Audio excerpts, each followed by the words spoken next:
Welcome back to Revise and Resubmit, everyone. Today's deep dive starts off on kind of a somber note. Yeah. We're acknowledging the passing of Dr. Debroy. Oh, yeah. Brilliant economist and a true polymath. Yeah. He left us earlier today at the age of 69. A significant loss for the world of economics. Yeah. Dr. Debroy's contributions, especially his work on labor reforms in India, Right. incredibly insightful. Absolutely. And to honor his memory, we're going to be diving deep into his final published research paper. Okay. It examines the impact of state-level labor law reforms in India. A very timely topic. He really is. And this paper is so relevant to the current discussion surrounding labor regulations. Yeah, and I think what's really interesting about it is that it goes beyond just the theoretical argument. Exactly. You know, it really gets into The on-the-ground impact. analyzing the actual impact of these reforms. Right. So to really understand the significance of these reforms, I think we need to first understand the context, Yeah. the landscape of India's labor laws. The landscape is complex, to say the least. Yeah. Dr. Debroy pointed out that there are somewhere between 50 and 55 different labor laws in India, Wow. with the Ministry of Labor and Employment administering 40 of them. Gosh. Over 30,000 compliance requirements and 3,000 filings. That's a lot. Can you imagine Wow. the bureaucratic hurdles that businesses must have to navigate? That's a ton of paperwork. Yeah. It really makes you wonder, is this level of regulation ultimately helping or hindering economic growth? It's a crucial question. Right. And that is precisely what Dr. Debroy set out to explore. Okay. His research dives into the data, Yeah. comparing states with more flexible labor laws Okay. to those with stricter regulations. Got it. Looking at how those differences impacted things like industrial growth and employment. Okay, so let's get into the data. The paper covers a period from 2000 to 2018. What kind of trends did Dr. Debroy uncover?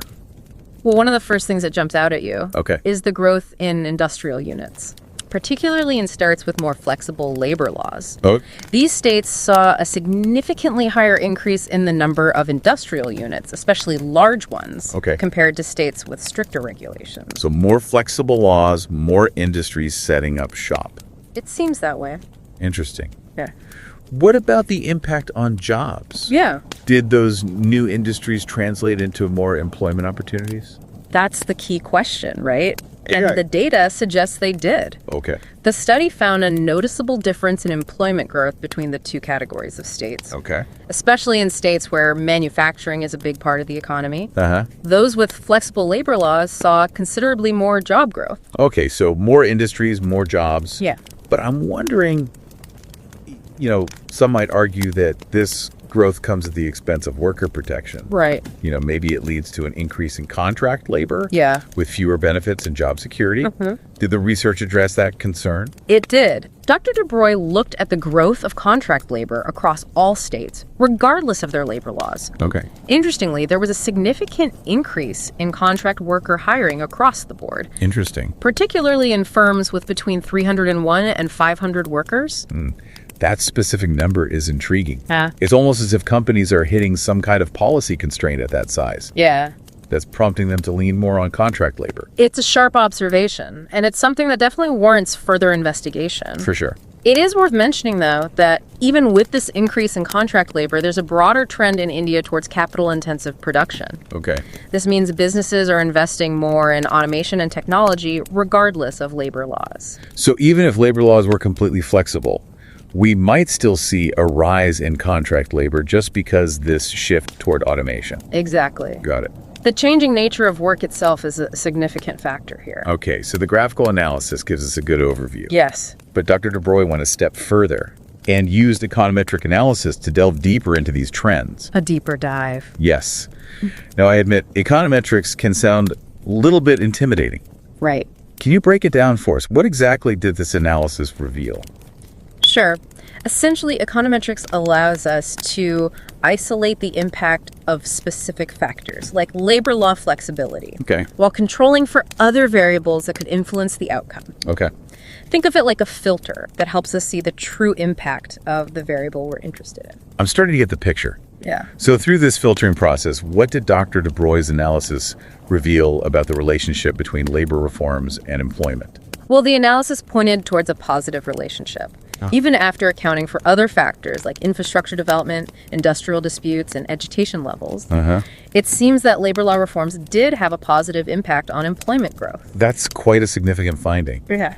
So the data suggests that making labor laws more flexible could lead to more jobs. Potentially. But as you said earlier, it's not a simple equation. Yeah. Other factors are at play. Absolutely. And there are always trade-offs to consider. Of course, Dr. Debroy's work wasn't about advocating for a particular policy stance. Right. It was about providing robust evidence and analysis to inform the conversation. And what a valuable contribution that is, especially in such a complex and dynamic field like labor economics. Now, before we move on to the broader implications of Dr. Debroy's work, I think it's important to take a moment to acknowledge his incredible legacy Yeah. beyond this particular research paper. Indeed. You know, Dr. Debroy's intellect extended far beyond economics. Absolutely. He was deeply passionate about Indian philosophy and mythology. Yes. In fact, he wrote extensively on these subjects, She did. showcasing his remarkable breadth of knowledge, a true polymath. His passing is a true loss. It is. But his work leaves an indelible mark on the intellectual landscape. Now, shifting gears back to the research, let's explore the broader implications of these findings for policymakers, businesses, and workers in India. Okay. How can we learn from this? All right. It really highlights that challenge of Yeah. finding the right balance. Right. You know, you have on one hand the need to promote economic growth, Right. create more job opportunities.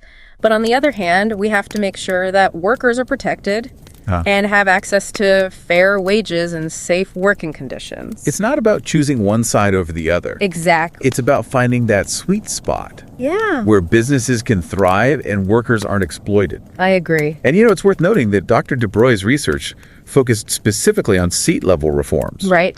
Since then, India has implemented a wave of national labor reforms, Yeah. consolidating multiple laws into 4 comprehensive codes. Do you remember those? Yes, the Code on Wages, Occupational Safety, Health, and Working Conditions Code. Yep. The Industrial Relations Code, and the Code on Social Security. Exactly. Those are the 4. Those are the 4. And the goal of these codes was to streamline the regulatory landscape Yeah. and make it easier for businesses to operate. Right. So while these national reforms weren't specifically analyzed in Dr. Debroy's paper, Yeah. they seem to reflect this larger effort Right. to find that balance Absolutely. we were just talking about. I agree. It'll be interesting to see how these national reforms play out Yes. over the coming years, especially in light of the insights from Dr. Debroy's research. It's like his paper Yeah. provides a roadmap It does. for understanding the Yeah. potential consequences Yeah. of these different policy choices. It really encourages us to think critically Yeah, about the trade-offs exactly. involved in labor market regulation. For businesses, it highlights the potential benefits Yeah. of a more flexible labor market. For workers, Yeah. it underscores the importance of safeguarding their rights Right. and ensuring fair wages and working conditions. Absolutely. And for policymakers, Yeah, it's a reminder that they play a crucial role in shaping a labor market that works for everyone. it really is a complex equation Oh, it is. with no easy answers. There aren't. Dr. Debroy's work provided invaluable data and insights It did. to help guide these important discussions. Absolutely. As we start to wrap up this deep dive, Yeah, one thing that keeps coming back to me is that observation from the paper about the increasing capital intensity yeah, of the Indian economy. yeah, it really makes you think It does. about the future of work. What does this trend mean for future employment growth?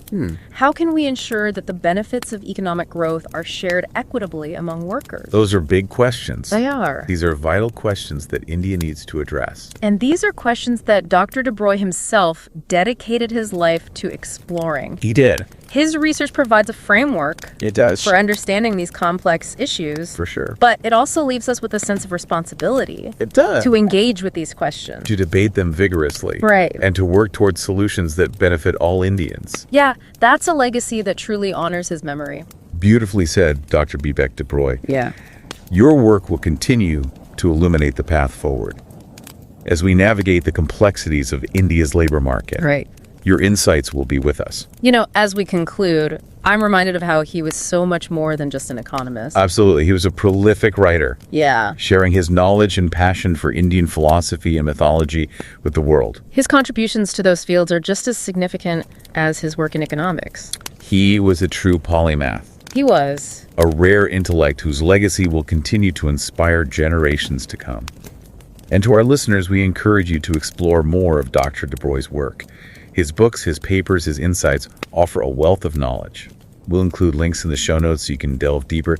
It's amazing to think about the breadth of his work. Really was a remarkable individual, and his passing is a tremendous loss. It is, Dr. Bibek Debroy. Your work will continue to light the way forward as we grapple with the future of India's labor market. We'll carry your insights with us. Rest in peace, sir. Rest in peace. And to our listeners, we encourage you to delve deeper into Dr. Debroy's work. His books, his papers, his insights, they offer a wealth of knowledge and a powerful call to action. We'll include links in the show notes so you can explore further. Until next time, keep learning, keep questioning, and keep revising and resubmitting.